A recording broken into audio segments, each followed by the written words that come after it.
And we've got about, I guess I'm going to ask for my slides to come up. Here we go. Okay.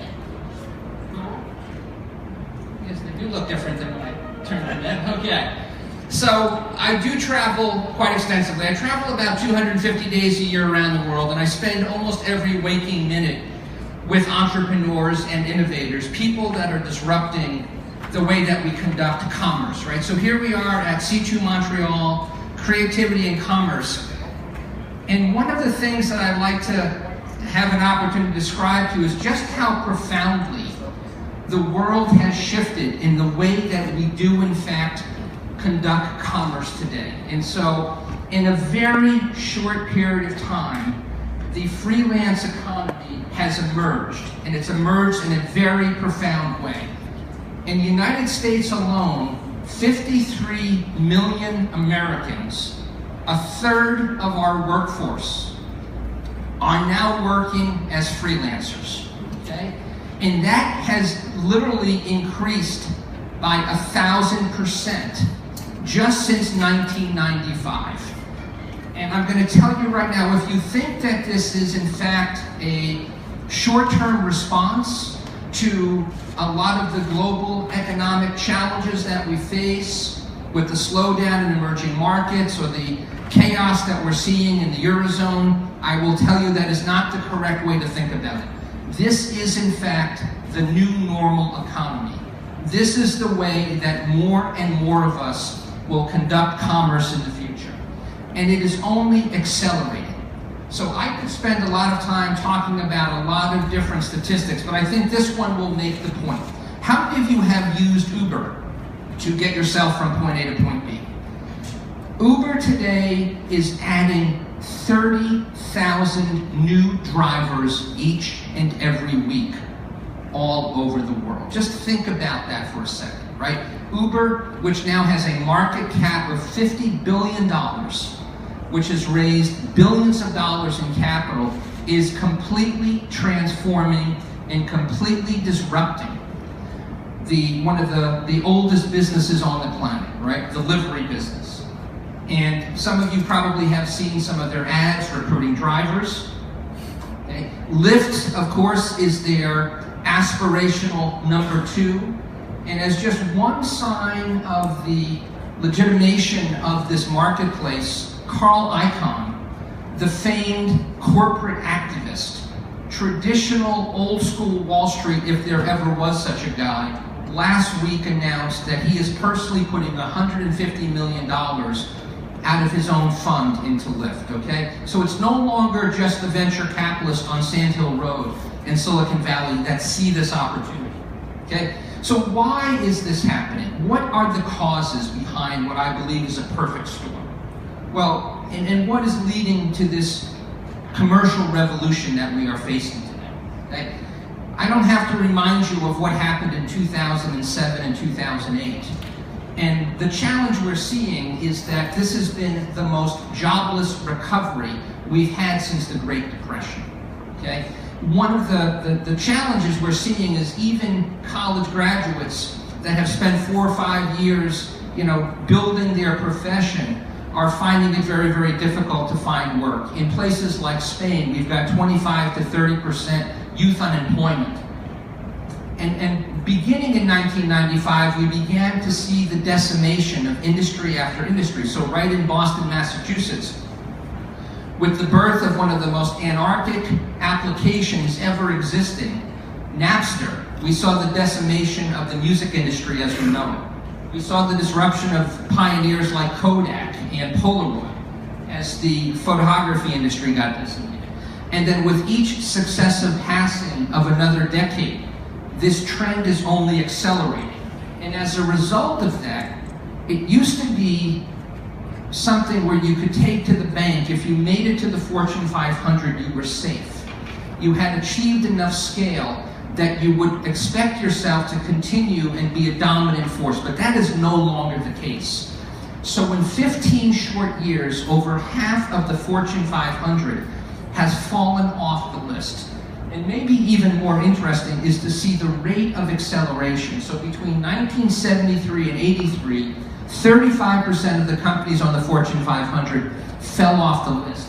But over the last decade, ending in 2013, 70%, just think about that, 70% of the Fortune 500 fell off the list.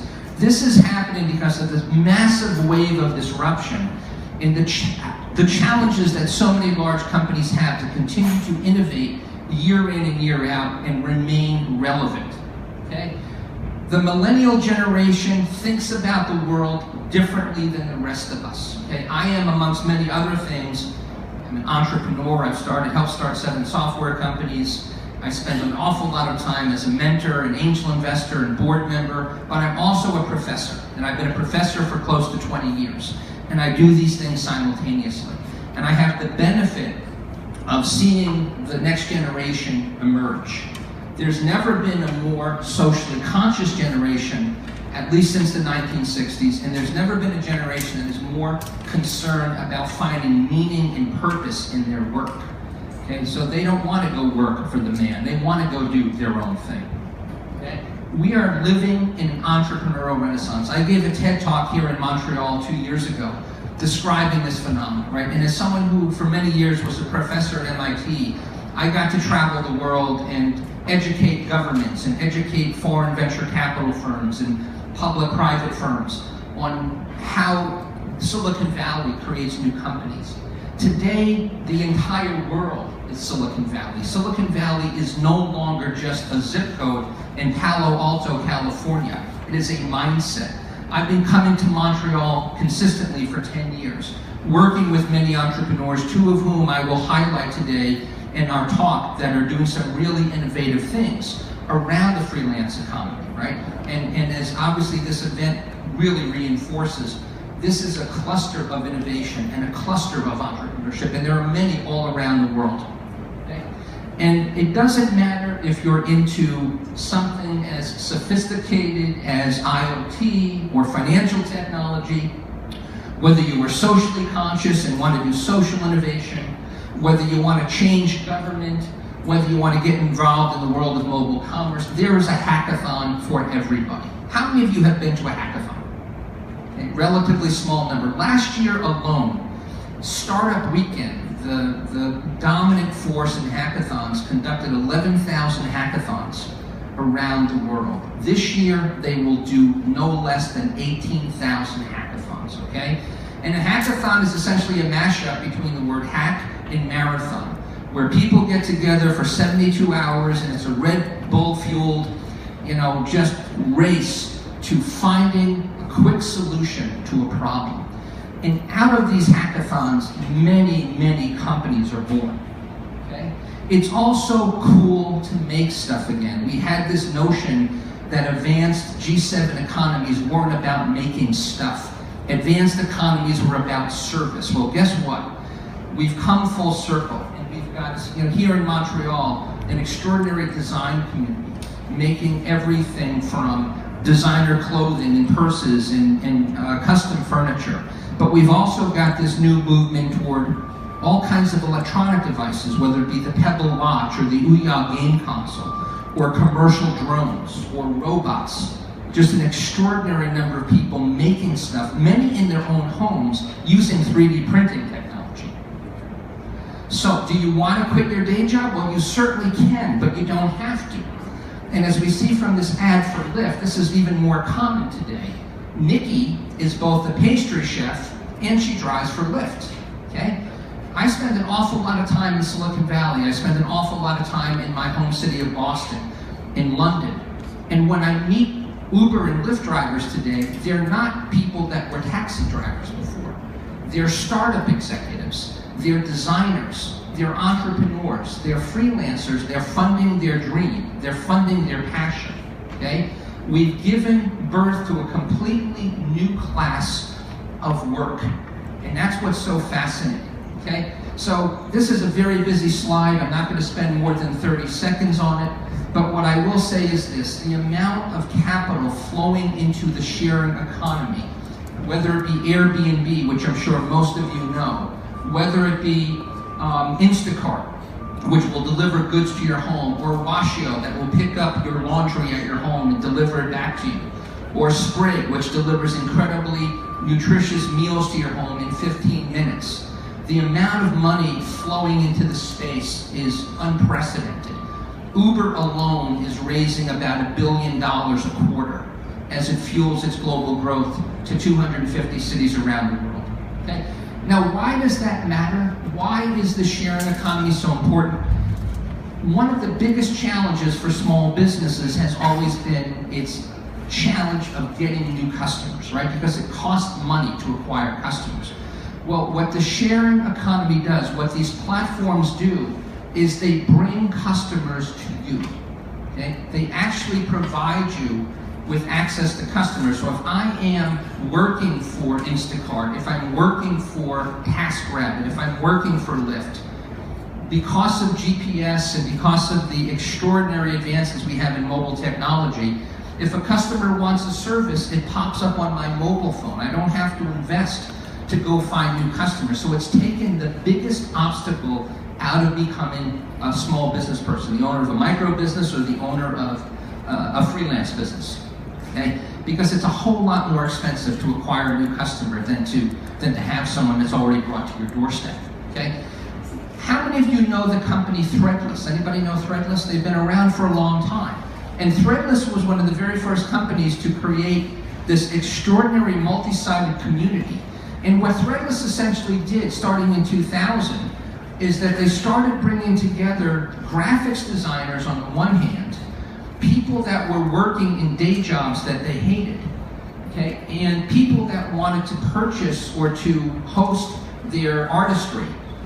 And what Threadless was, yes, there was commerce, but there was also incredible creativity, and it became a community of interest. It became, if you will, a LinkedIn for graphics designers.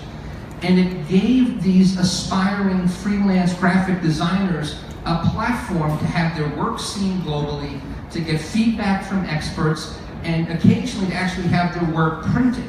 And many people that started in this platform now are thriving as freelancers doing graphic design. How many of you have purchased anything on Etsy? Right? Etsy, based in Brooklyn, New York, has given a global marketplace to people that create handicrafts. Okay? So you no longer have to roll out your blanket in the town square, as they may do, the Navajos do when they come into the town of Santa Fe and they roll out their blanket and they sell their wares, their silver and their beaded jewelry, right? Now the entire world is your market. And so these customers are being brought to the doorstep of the freelancer, okay?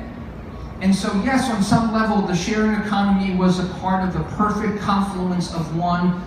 Everybody needed to monetize their spare bedroom. Many people will tell you that they couldn't continue to make payments on their house or health care for their elder parent if they didn't have the ability to rent their rooms on Airbnb or spend a few hours a day giving people rides on Lyft or Uber.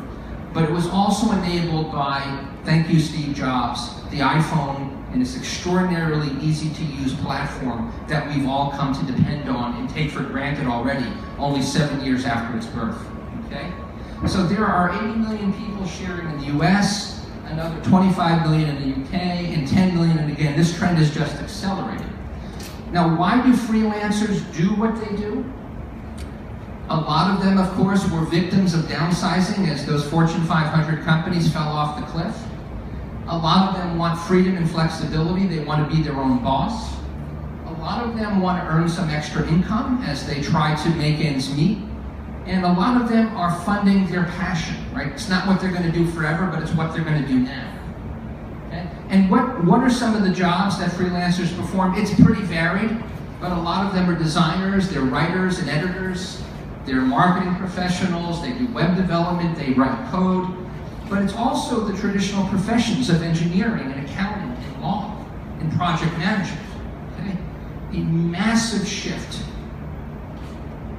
So, but this is not just a North American trend. So as you can see, at least 30% of this economy exists in Europe. Another 10% of it, 11% exists in Asia. And of course it started in North America because the sharing economy started there, but it's accelerating rapidly. So one of the challenges, and this is now sort of where I want to spend the rest of my time, is that there is a 50-year gap between the financial services industry and traditional institutions and freelancers and owners of micro businesses. Okay? Let me explain what I mean by that. So most freelancers today are struggling to cobble together enough work to make a living, to make a comfortable living, and to make a living where they have some level of consistency in their earnings from month to month. Okay? Many of them are very financially vulnerable, and herein lies the opportunity. In every gap, in every challenge, there is an opportunity for creative people, entrepreneurial people, and this is a massive secular trend, and I think there's an extraordinary amount of wealth that will be created to service the needs of this new commercial class. Okay? One of the things that we all know is that the way that we wind up going out and applying for mortgages or car loans or purchasing anything on credit is based on the amount of money we make per month. It's based on a consistency of income, so that when they use criteria to approve our loan, they have a strong level of confidence that the money that I'm making this month will be the amount of money I'm making next month and next year. Unfortunately for freelancers, that is not the case. So let me just point out an extreme example. A friend of mine is a freelancer, industrial designer, extremely talented, makes $12,000 a week. Not a bad week, okay? Was about to buy a home for about $1.5, $1.6 million, was willing to put $800,000 or a 50% deposit on the home, and their application was denied. Now, extraordinary, right? This person is making good money. They're making $600,000 a year. In most neighborhoods, that's pretty good money, okay? Certainly good money from the neighborhood I was born in, okay? $800,000, not a trivial down payment, and yet they were denied their loan. So if they're being denied, imagine the more traditional freelancer that's pulling, $40,000, $50,000, $55,000 together, and imagine how challenging it may be for them to live the kind of life that we've all come to expect, okay? So yes, there are a lot of positives in the freelance economy. It does give us freedom and flexibility. It does provide us with extra earnings. It does allow us to fund our dreams. But there are also a tremendous number of challenges as the infrastructure starts to catch up with this new way of work. As we described with this mortgage example, they are second-class citizens, okay, to the financial services industry. Their income is highly volatile. They don't really know from week to week or month to month how much they're going to earn, okay? Access to cash flow is tough because a lot of times freelancers do not get the same level of respect that corporations do, and they have trouble collecting their income. Okay? Banks don't make loans to folks like this. Okay? If you drive for Uber or if you work for Sprig or Washio, you don't get benefits. Okay? Personal productivity is very challenging because they're trying to do everything to manage this business. They're trying to deliver the services and they're trying to collect their income. It's a very challenging thing. And so a number of very smart entrepreneurs at the vanguard of this market opportunity have identified a number of different solutions, and we're in the very, very early phases of this that I believe will make a difference. Okay, so what are the opportunities that some entrepreneurs have seen and are starting to provide to the marketplace? Okay, those that have already made the leap. Okay, so in this cartoon it says, I like what I'm doing, but I hate having vacations and health insurance, and getting paid on time really sucks. Okay, and so he said, have you tried freelancing? So, how do you cope with freelance dry spells? Okay. One of the companies out of Oakland, California that is doing some fascinating work, and it's very early, but it's very provocative, and it's based on a lot of research, is a company called Even. Now, I am very involved in the world of social entrepreneurship, and I've done a lot of work with companies that are focusing on the bottom of the pyramid, people that make a living on $2 a day, okay? And so a lot of the same research that was created to help people that live in these emerging markets on $2 a day is being brought to bear to provide a level of income smoothing that allows people that are not living on $2 a day, but $30,000, $40,000 a year, to be able to have a consistent income from month to month.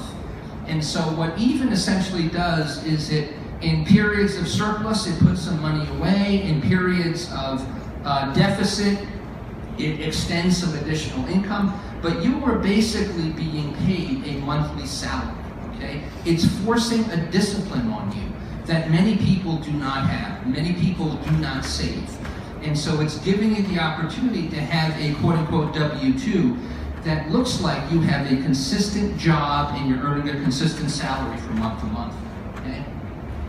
Access to capital and cash flow are huge problems for these types of people, okay? And it prevents them from growing their business, okay? Many of you may be familiar with this extraordinarily predatory payday loan scourge that has exploded, right? Most of you know what a payday loan is, right? I mean, these things are absolutely cancerous to the people because it's like getting money from a mafia loan shark. Once you wind up taking a payday loan, it's almost impossible to get back to any sense of normalcy in your own personal financial situation.